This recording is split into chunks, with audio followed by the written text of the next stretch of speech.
Hi. Today we're going to talk about the Italian Renaissance in art. Sorry. This is one of the glorious periods of Western civilization. Not, I think, in all arts, but certainly in the visual arts. The Beaux-Arts, I guess, namely painting and sculpture. A couple of other minor arts, too. Some background. Why Italy? Why did this happen in Italy? Later in other countries, but in no country even dimly rivaling the Italians. Not even dimly. Okay. By, let's say, 1300, Italy was, let's call it the richest country in Europe. Now we better explain, Italy was merely a geographic expression. Politically there was no Italy. Politically there was no Italy until 1871. 1871, only 132 years ago. Until that time, Italy was divided into territories, into kingdoms, if you like, separate kingdoms with separate governments. And during the Renaissance, at least, these places were often at war with each other. So, Italy means people who spoke Italian, let's say. These people still, because of language, I think, felt a bond with each other, regarded themselves as Italians, but there was no unified country. Second, the word Renaissance, Renaissance, it's a French word. In Italian, Rinascimento. I've seen the Koreans are so inventive, so imaginative in the names of their shops. I saw a shop called Rinascimento 4 or 5 years ago. I don't know if it's still around, here in Daegu. What? Amazing names. Renaissance would be a cliche in Korea. That's probably the reason why the people chose Rinascimento. Anyway, the word means rebirth, whether in French or Italian. Rebirth of what? People used to say. By the way, this name is, I think, mostly the result of 18th and 19th century historians adoring historians. It also implies I would say, a hostility toward the medieval church, because the implications. Rebirth of what? At least it was a rebirth of interest in classical antiquity. This means Greek and Roman, especially Greek. And this was true. Now, to say that medieval man knew nothing of these things would be misleading. But they knew very little about art, the visual arts, were hostile toward classical visual arts, largely because of all those nude bodies running around, male and female. The church was not, let's say, didn't approve of that kind of thing. Okay, so, rebirth of what? Rebirth of interest in classical antiquity. The big impetus that this rebirth received came in 1453 with the fall of Constantinople to the Turks, the Ottoman Turks. After a long struggle, after more than 1,000 years, the Eastern Roman Empire, as it could properly be called, fell finally. It had been falling for 300 years, but it had somehow remained politically viable until 1453.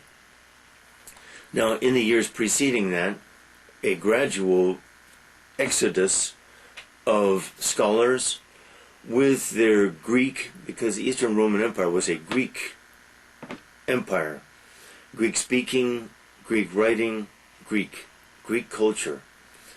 Not that they loved the nude bodies very much either. Christianity tends to be a little hostile toward that.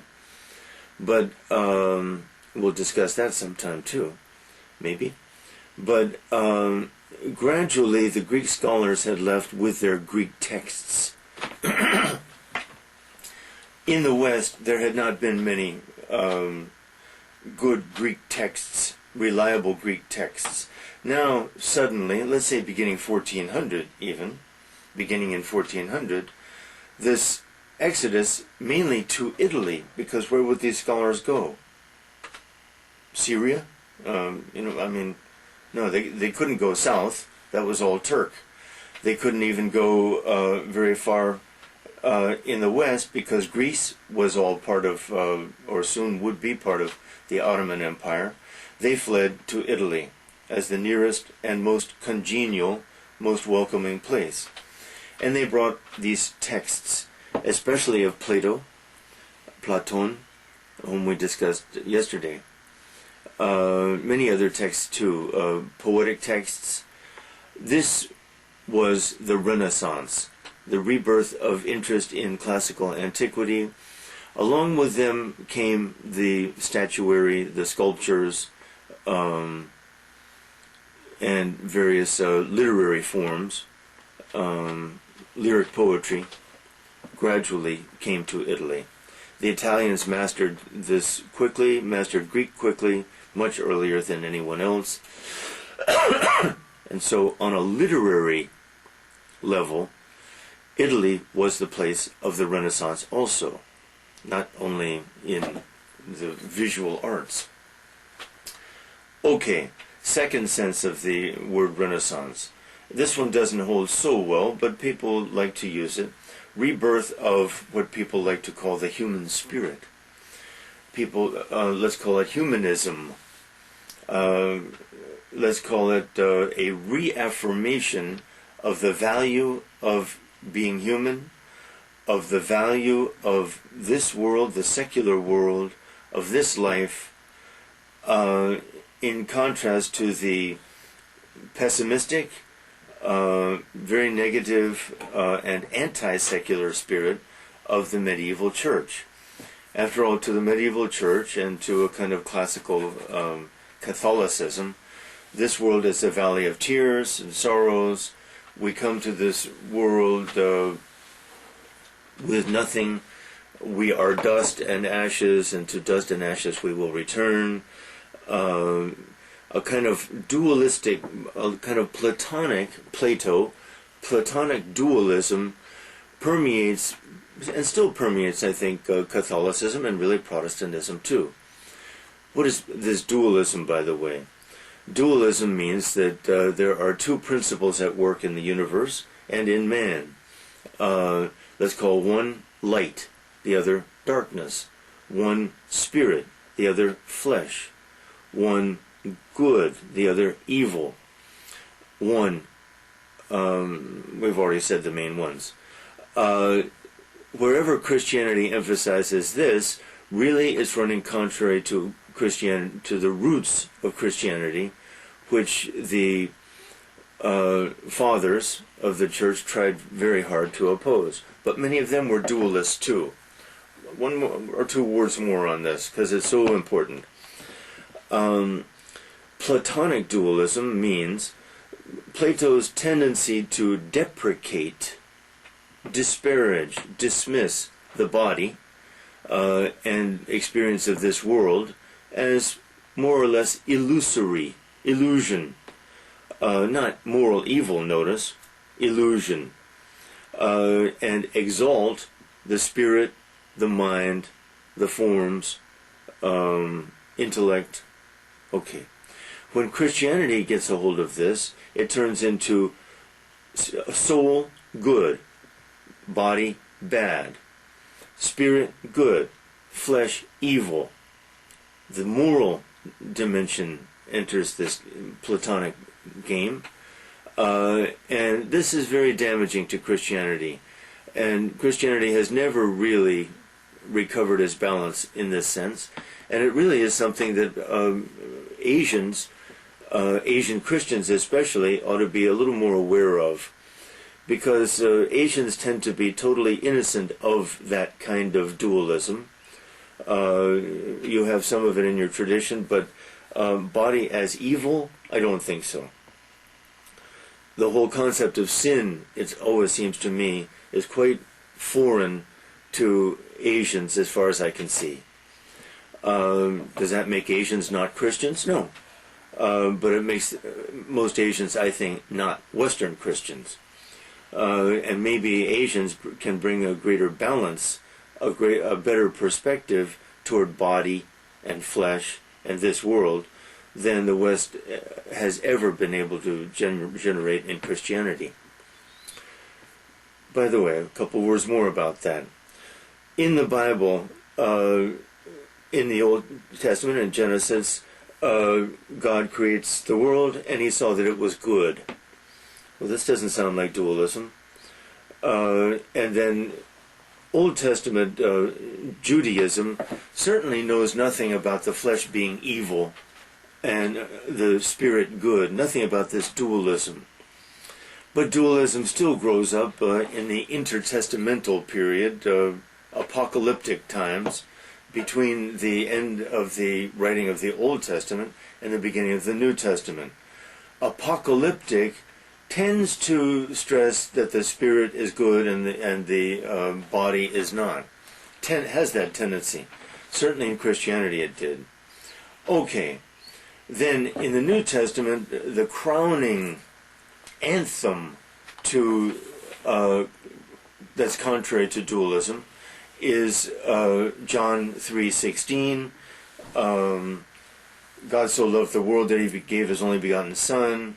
Even the existence of Christ, the incarnate Christ, is a statement that God created and loves and values the human person, body and soul, spirit and flesh. But generally, the Platonic influence easily swept that away to produce that dualistic perspective: body evil, spirit soul good, flesh evil, sexuality evil, women evil, women as the source of life, but more women as the source of male sexual desire, evil. This really is unfortunate, and it has produced mostly regrettable results in Christianity through the centuries.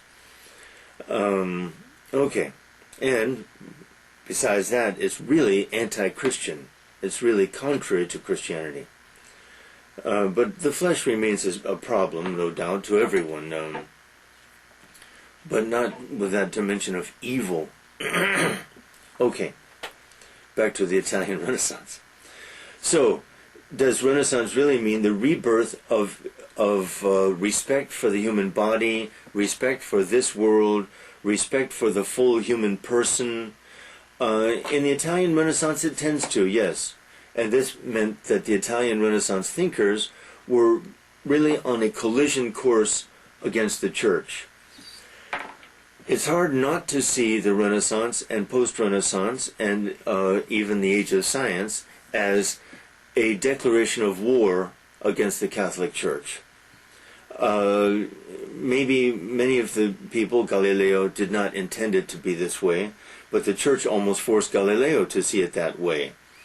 The whole spirit, one can see the whole modern period, which begins with the Italian Renaissance, the whole modern period as an attempt to, as a declaration of war against the Catholic Church. And that includes Protestantism too. Okay, back to the Renaissance. Did the Renaissance mean this? In some Italians, yes. In some Italians, yes. A rebirth of the human spirit, of respect for this world, this body, this life. But this too had a forerunner in St. Francis, the greatest of all the saints, San Francesco, who died in 1226. Francis loved the things of this world and could be said to be the father of the Renaissance. That is, this world is beautiful. God made it beautiful. God blessed it. The things of this world are beautiful. Francis, the saint of joy, a rare commodity, stimulated interest in this world, so that the Franciscans, after the death of Francis, the Franciscans were in many ways early scientists, because they studied everything, especially nature, and they were early scientists in the modern sense. Science had existed before, of course, in someone like Aristotle. Okay, back to our problem, our topic. Where does the Italian Renaissance begin in art? Really, it begins with one man, and really, in the end, perhaps he's the greatest of them all. This is Giotto, Giotto. Giotto's dates, I think, 1267, 1337 maybe. Pretty close. Where? Florence, of course. Excuse me, Dr. Shin. May I get talking about Giotto? A genius, much greater genius of art than Michelangelo, than Leonardo, much greater, a giant. The only one of that group who can rival him maybe a little bit is Raphael. But Raphael's life was so short that in the end I don't think it's the case. The only one ultimately who rivals him in Italy is Tiziano, the greatest of them all, in my opinion. But I'll talk about that later, sometime. Back to our Renaissance. Now, you see that Giotto's dates are very early, and people certainly don't think of the Italian Renaissance as being around 1300. This is usually called or used to be called the Proto-Renaissance, Proto hyphen. That is early, not continuous thereafter. There's a good reason for this, because Giotto's contemporary in the same little town was Dante. And soon after Dante, Petrarch was there, Florentine, basically, and Boccaccio. Well, what an amazing, amazing phenomenon that those people and others that we know less of, or are less well known, should appear in the same place at the same time. This forces us to focus on the center of the Italian Renaissance, which was Florence. Florence was a miracle, just like Athens was, just like 5th century BCE Athens. A miracle.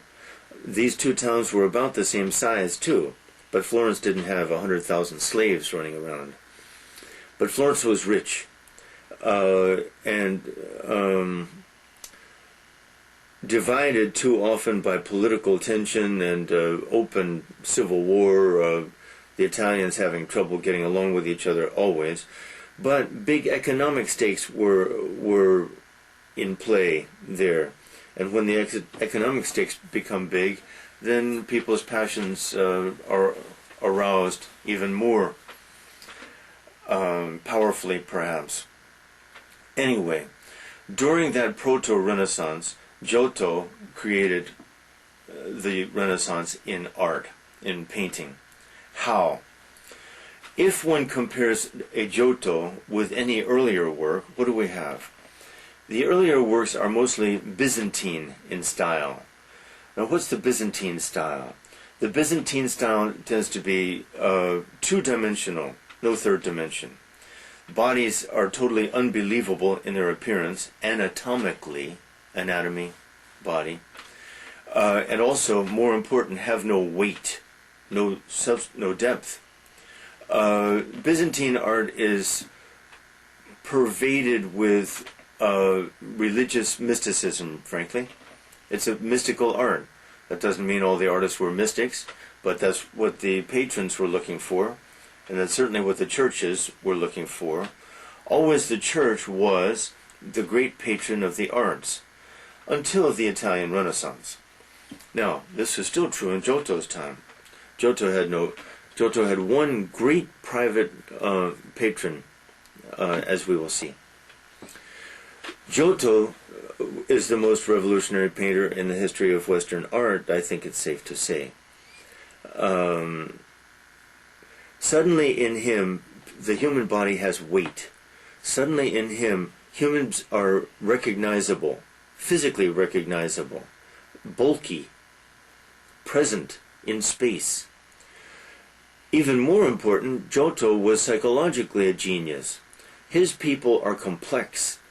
His people think, frown, have worries. Where did these people come from? There were no antecedents for Giotto's people.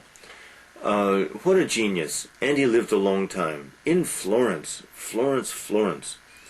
Now, the one exception to his... I'm not sure of this, but the great exception, his masterpiece is not in Florence, but it's in Padua, as we say in English, which is 20 miles away from Venice, on the mainland. Padua is a pretty great place anyway, not visited by many tourists, I'm sure, except for the Cappella degli Scrovini, or the Scrovini Chapel. What a name. Scrovini. He was a rich merchant who commissioned Giotto to paint his little chapel near a church, I don't remember the name of the church, in Padua. And Giotto covered the walls with his greatest paintings. What a wonderful place. What a glorious, glorious place. Visit it sometime. Any Giotto has been restored. After all, these things are 800 years old. 800 years old. Well, 750 anyway. Okay. Those are the main points. Now, but after Giotto, although there were many artists who admired him and tried to imitate him, the imitations are kind of crude. The psychological insight is seldom visible, but at least his followers gave people weight, physical presence. Also, I didn't say this. I mentioned psychology, but I should say this word. Giotto's paintings are dramatic. People interact. God, Jesus interacts. There is drama, human drama, interest. This had never been seen before in Western art. Some in the Romans, but not much Roman art survives. You see some drama if you go to Pompeii. Many Koreans like to go to Pompeii. To me, vastly overrated, not worth the trip. It's certainly not worth a day outside Rome. But there, the most interesting thing in the ruins is the Villa of the Mysteries, it's called. And these wall paintings, they'll discuss the method here sometime, the technique. The wall paintings show a drama going on. But the Romans and the Greeks didn't care much about perspective, and that's where we're going in our discussion. Back to Giotto and his followers. The style that dominated Europe in the 14th and early 15th century, much of the 15th century, we call International Gothic. A good name for it, International Gothic. Now, International Gothic tended to paint just like the tapestries, and tapestries are notoriously two-dimensional. Depth in a tapestry? No, tapestry art is wonderful. Some glorious tapestry art of the 15th and early 16th century, the age of glory for tapestry. But the emphasis is on surface decoration. Surface decoration. Color, yes. Giotto is not a master of color, by the way. I wouldn't criticize him for it, but color is not very interesting in Giotto. In International Gothic painting, it is very interesting. So this International Gothic style, which was so popular everywhere, including Italy, swept away a little bit some of the gains that Giotto had presented. What it amounts to really is that he had no worthy follower, no worthy successor. Some painters are wonderful, International Gothic painters, wonderful. But Giotto's innovations were mostly forgotten, neglected. Okay, until from 1400 to 1427, Masaccio, in Florence, of course. Masaccio is the worthy successor to Giotto, but as you can see, he lived only 27 years. Wow! If he had lived as long as Giotto had lived, what would have happened? What a genius. He is the successor. There is no other until his time. Now, 1400 to 1427, people still don't think of that as Renaissance. In lectures, I often would give dates of the Renaissance as starting with the fall of Constantinople, 1453. It's very convenient. Okay, some Greek scholars and texts reached Italy before then, but 1453 is a good, solid date. 1450 to 1600, good general dates for the Renaissance. But general is general. And it applies in every other country, but not Italy. We know things started much earlier in Italy, and went much further too, in most directions anyway. Giotto, Masaccio. Masaccio's men are Giotto's men. They are impressive, physically impressive, if not beautiful. They are serious, they are dignified. They are Italian Renaissance men.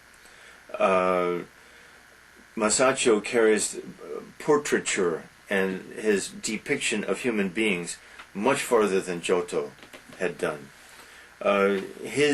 Masaccio's men, in his masterpiece, which is in the Chiesa del Carmine Church, over on the south bank of the Arno River, which runs through Florence. What a masterpiece. The main painting there, his main painting there, is called The Tribute. The subject is the relatively absurd subject of a man comes to Christ and asks him, should we pay taxes? Christ, how does it go? Christ says, go find a fish and and open the mouth of the fish and you'll find a coin and bring it to me. I think that's how it goes. Pretty absurd. Absurd by New Testament standards of miracles, I think. What's the point? But then Christ takes the coin and says, render unto Caesar what is Caesar's, and unto God what is God's. Okay, how often has this topic been depicted in art? Never. Masaccio's the only one, as far as I know. In some minor instance, maybe. Anyway, that church, that wall, that fresco, time to talk about fresco, is one of the masterpieces of Western art. And the man did it when he was 25, 26. Wow. Now, what is the form that most of these painters used, that Giotto used in the Scrovini Chapel and in all his major works at Santa Croce, that Masaccio used on the walls there in the Carmine? The Italians call it fresco. This comes from al fresco. Al fresco means paint it while it's fresh. This is wall painting, mural painting, and what the painters had to do and had to master, because it was a special kind of art, not like canvas art where one can take one's time. First they cleaned a wall, cleaned the whole wall. Then in a section, 2 feet by 2 feet maybe in the upper left somewhere. They apply this plaster, basically. Now it dries fairly quickly, so the artist has to move quickly and paint a little bit quickly. Can't take his time, can't take a break. And he has to have this well planned out. What's going to go where? Has to be planned out. And then section by section. Now this is what Michelangelo later did in the Sistine Chapel. And no wonder it took him 4 years to cover the ceiling. And he was a kind of young man then. And it took him about 7 years to do the Last Judgment there on the wall. This is fresco. Many of the masterpieces of Italian art are done in fresco. In my opinion, though, the greatest of them all, Titian seldom worked in fresco. Titian was a master businessman. Now, Titian's much later, so I'm jumping a little bit. One other footnote on fresco. When Leonardo tried to do fresco, most famously in The Last Supper, he decided, well, he wanted to try a different way. He wanted oils, because oil was the medium used by artists on canvas. This had developed really in the north, in Flanders, in Belgium, by Van Eyck, Jan van Eyck, one of the masters, one as great as anyone in Italy, except maybe Titian. We'll talk about that, the Northern Renaissance, some other time. We're talking about the Italian Renaissance. But Leonardo was impatient, innovative, a restless man, always wanting to discover new things, which is what makes him the genius, the prototype of human genius, I think, maybe Leonardo.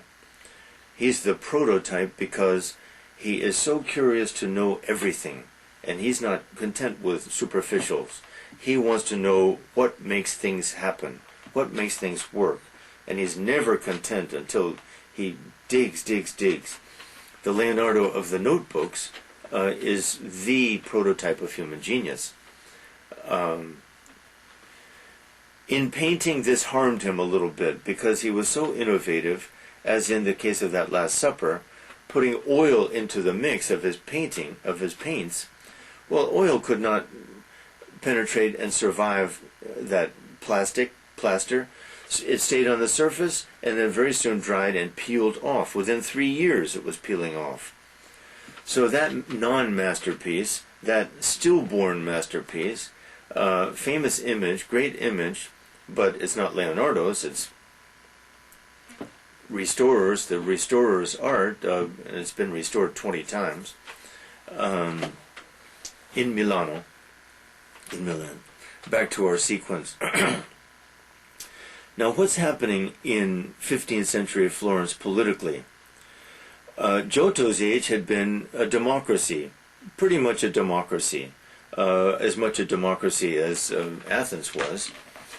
In the 15th century, though, the Medici family, led by the Urvater, the founder almost, not the founder, but the first great man of the family, Cosimo De Medici, a very rich, fantastically rich family, made a lot of money by banking especially. The Institute of Banking, the bank, by the way, goes far to explain the Renaissance itself. If there had not been the bankers, there would not have been the Renaissance. That's simple. Banking changed everything, so as often, economic change is what produces cultural and artistic change in many ways. Okay, so Cosimo de Medici was a giant, vastly rich man, and he became kind of the ruler of Florence for about 30 years during the first half of the 15th century. He was admired and respected by everyone, it seems. I don't know the details. His grandson was Lorenzo de Medici, who was a much lesser man in many ways. He lost a lot of the family money, a lovable, great man, but not as great a man as his grandfather Cosimo. Anyway, the point is that there was peace, and Florentines were proud of being Florentines, just as the Athenians were proud, and just as I said yesterday, the British were proud of being Englishmen, especially after the Spanish Armada. I'm making a point here that in these golden ages, there tends to be a high level of patriotism, if that's not the word, pride of national pride, identity, and where that isn't, one is less likely to find this golden age. Students of golden ages seem to think. Excuse me. Okay, so Florence was a great place to be in that first half of the 15th century. And suddenly we had giants in other arts. Brunelleschi, a genius, an architectural genius and a great sculptor too. He is the architect really of the Italian Renaissance. He returned art to the classical ideals. The Pantheon in Rome became kind of the ideal. The Parthenon they couldn't get to, Turkish territory. The Pantheon in Roman, became kind of an ideal. These Italians were obsessed with mathematics, and the great painters, many of them, were mathematicians, and certainly the architects were mathematicians, and they became fascinated by proportion, geometrical proportion. They weren't aiming for the great heights of the Gothic, the French Gothic. They were content with something down to earth. In fact, it suited better the mood of the Renaissance, which is, this earth is great. Gothic, high, aspiring steeples and things, that was typical of the 12th century and the 13th century, when men aspired to God, let's say, the divine. But the Italian Renaissance was making a different statement. It was saying, man is glorious. Man's achievements in this world are glorious. So long as man is rational and seeks wisdom, man can live in harmony here in this world. All this humanism. Okay. We're discussing mainly painting, though, so I won't linger on Brunelleschi, but he was certainly the equal of Masaccio, more really. Others, Ghiberti, the sculptor, Donatello, the sculptor. These guys, the glory of the Italian Renaissance in sculpture just about equals the glory of the Renaissance in painting. These were greats, immortals, and in architecture too. Not outside Italy, but in Italy, especially in Florence. Okay, back to painting. The background, though, is the Medici family. Okay, it's in the second half of the 15th century when things really begin to happen, when there seem to be so many great painters. Now the Renaissance had spread far beyond Florence to Venice, to Mantova, to Milano, to Umbria, that is, to Urbino, and finally to Rome. The big shift came late in the 15th, early in the 16th century, when suddenly Florentine popes appeared, Medici popes, Julius II, and what was the second one? I don't remember right now. It doesn't matter. Anyway, for about 25 years, from 1500 to 1527, this is called the High Renaissance. The High Renaissance is not Florence, it's Rome. During the High Renaissance, every great artist was in Rome. At the same time, if you look at the greatest of all, I would say the greatest of all Renaissance paintings, Raphael's School of Athens, that famous image, with Plato and Aristotle in the center and other guys scattered around in the spacious hall. I'm going to find it because you have to know this. It is the masterpiece of the Italian Renaissance, one of the masterpieces of world art. Just a second, let me find it. Giancarlo Magnon. Must be here. Here. Oh my God, did they not put it here? Oh my God, they didn't put it here. Ah! That's incredible. This is an art history book, a great one, but I suppose because it's such a cliche, sorry, I can't find it now. I won't take the time to find it. But School of Athens, Fresco, in the Vatican, Raphael. Very large, with Plato and Aristotle in the middle. Do you know, should I take a minute to find it? Okay. This is Raphael's School of Athens. It's the masterpiece of Italian Renaissance art. Nothing in the end compares with it. In my own opinion, though, Raphael is only the second greatest Italian Renaissance painter, because the first is Titian. Let's look at that one on the bottom, too, while we're at it. Another great Raphael, Madonna. He's the master of the Madonna. Titian has to be second in that, but Titian's first in everything else.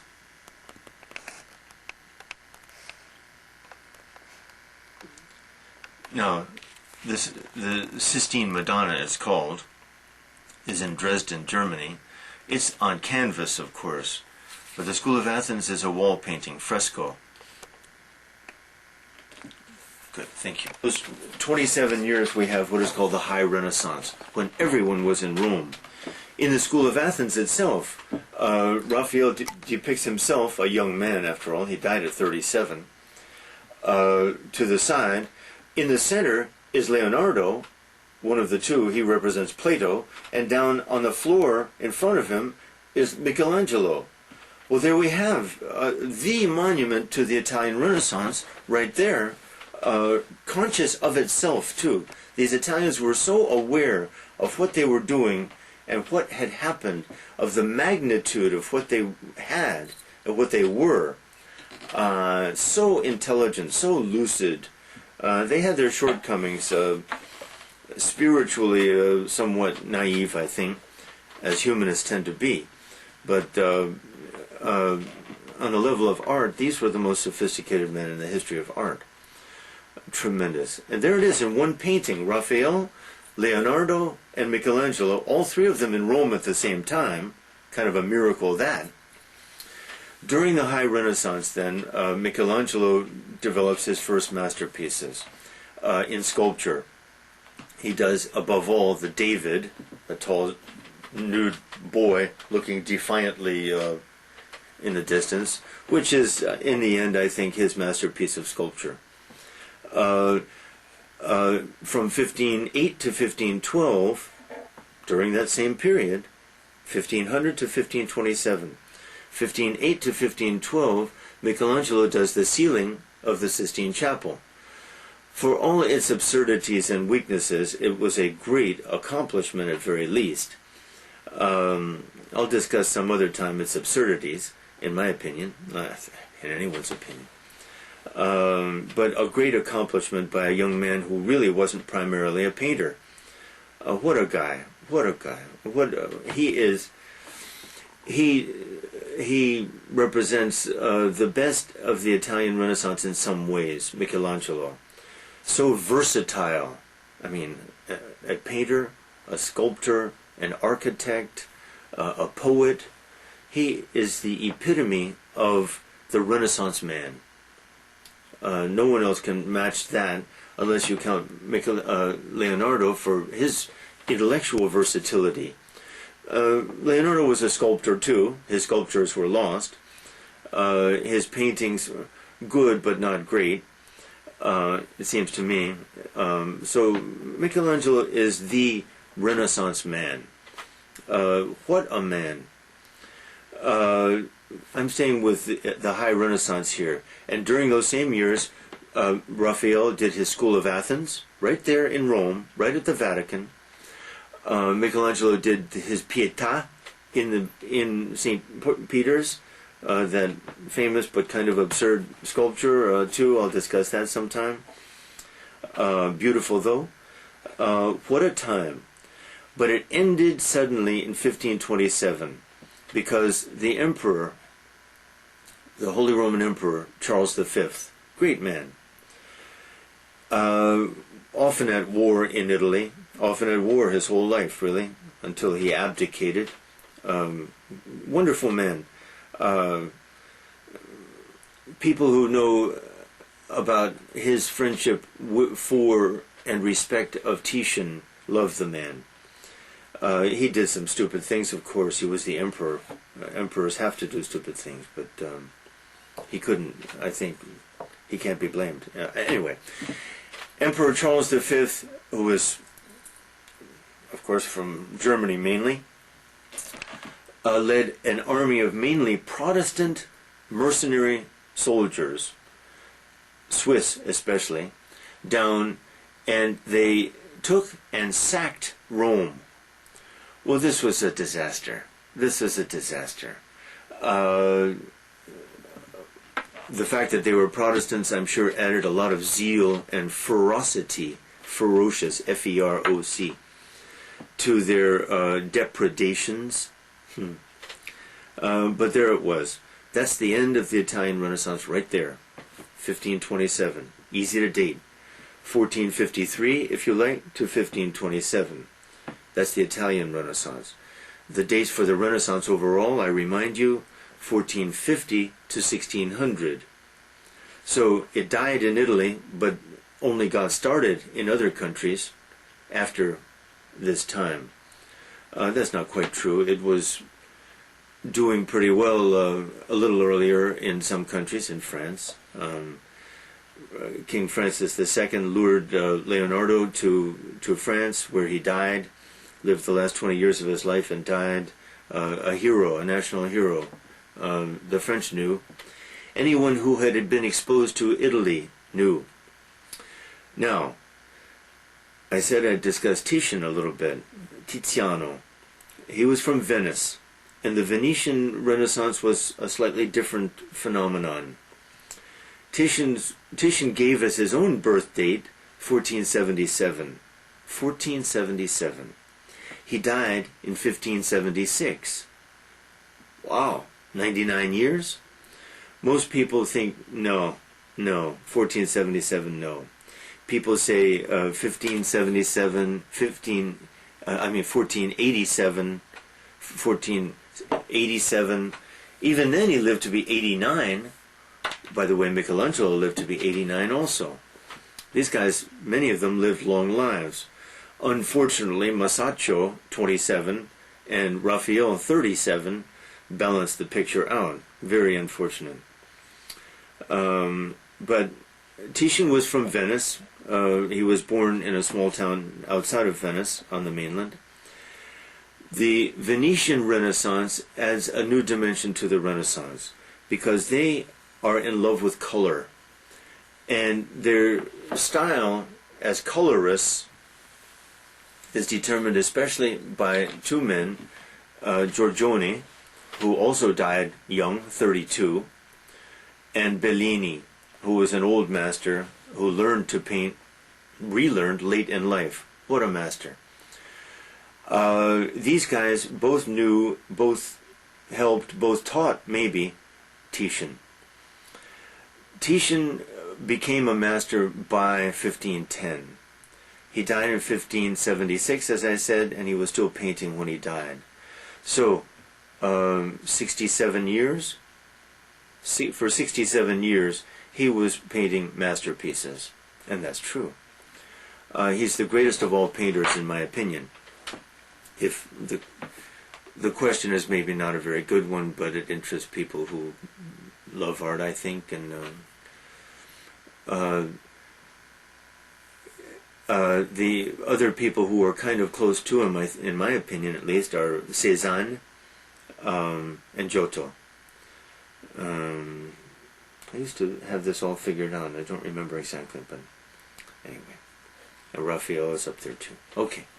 But Titian is the master. Now I'm going to say why he's the master. Oh, the Venetian style. Color. Colors that often blur and the outlines become unclear because everything is color. And color is light in the end. But Venice is a great place for light because there it is, that open town on the sea, surrounded by water, invaded by water, the light hitting that water, bouncing off everywhere, that blue, the sky blue, the sea blue, everything blue and bright and colorful, in good weather anyway. That's what people say to try to explain this phenomenon of the Venetian Renaissance. But color it was for most of the time. Now, Titian can be called the master of various genres, let's call them, or subgenres, art forms, and that's why I would defend his being the greatest of all. But he was not the greatest fresco artist, and he didn't care much about it. Immensely successful, the most successful of all painters in history, until Picasso, I would say, who was, of course, a millionaire.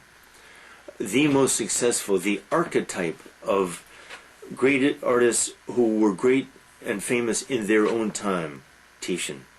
The friend to kings and emperors. I mentioned Charles the Great, Charles V before. But the French king, dukes everywhere, all of them begged for paintings. Philip II of Spain, all of them begged for paintings from Titian. Great businessman, very clever, but the forms that he mastered. First, religious art. He's the master of religious art. He's the master.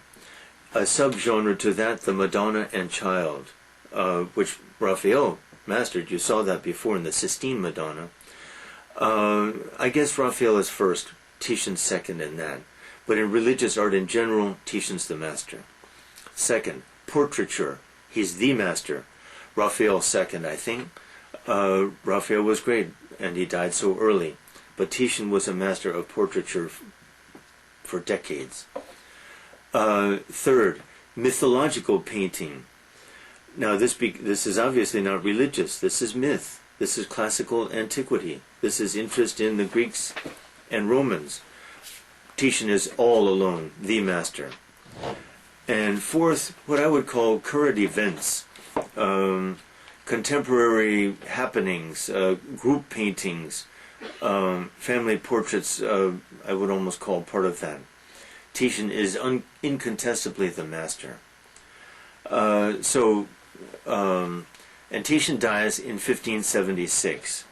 At that point, the Renaissance everywhere is dead, unless you say that Titian ceased to be an Italian Renaissance painter a little earlier, and this could be argued too.